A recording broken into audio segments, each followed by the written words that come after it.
Well, how are women as leaders, you ask? Very interesting question. I think there's a lot of us who've had great experiences with women leading in different communities, as well as we've had bad experiences. And that, it goes across the board with men and women. However, there is some research that I would love to share with you today.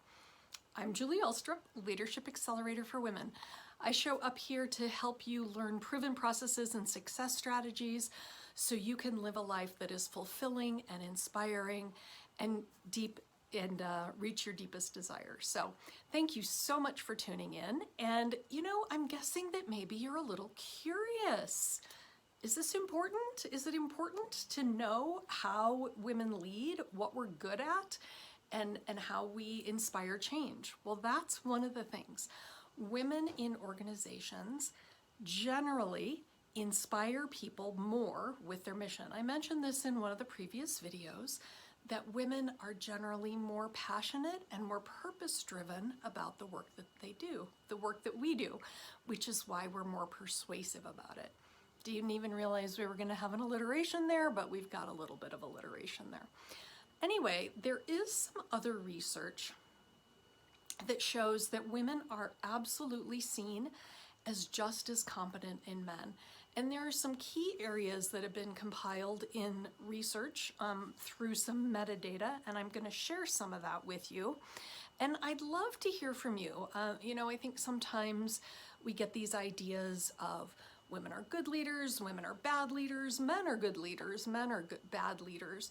And so put some things in the comments that you've had experience with. I'm going to say put the good in, right? Because we've all heard bad experiences. Now, one of the things that I shared, one of the women who I shared with you is a woman who I used to work for, Carol Easterday, and we worked together at Butler University. Actually, I worked for her. She was the director of admission. And one of the qualities that she really displayed, epitomized, and lived was that she was really ambitious as a woman, and she's still ambitious now, and she was also very compassionate. Now I'll share a little bit, and those are two of the qualities that across the board research has shown makes a good leader.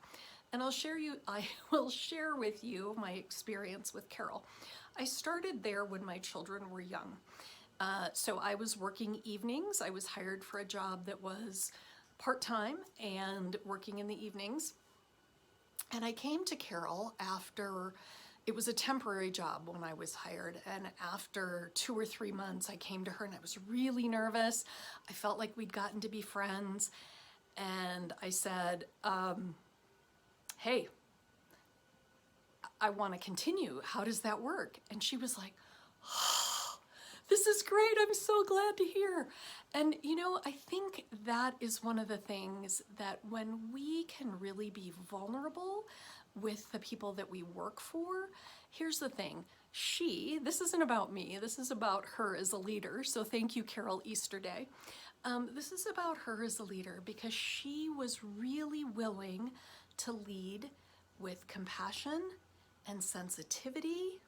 She was ambitious, absolutely, and she was also really willing to support others on their journey and on their leadership journey. And she did that. I mean, there were some hard things that we ran into as I was working in an office building where people were not working there in the evening, and I had students working for me. And, if they would touch somebody's pen or move the stapler, sometimes people would get angry. They would get angry if the students who were working at their desks. Anyway, that's just one of the tiny things that, well, it wasn't a tiny thing because it became a big thing. And here's what happened. Carol went to bat for me. She went to bat for the students who were working with me and for me.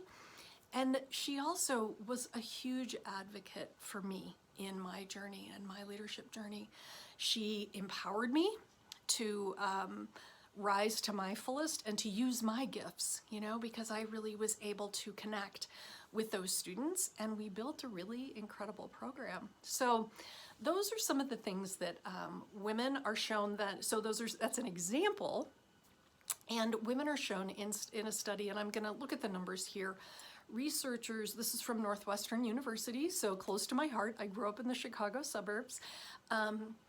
Researchers looked at 3 types of traits with a cross-section of 30,000 adults in the US from 1946 to 2018. So over a long period of time, and the traits that they found were communion, compassion and sensitivity, agency, ambition and aggression, and competence, intelligence and creativity.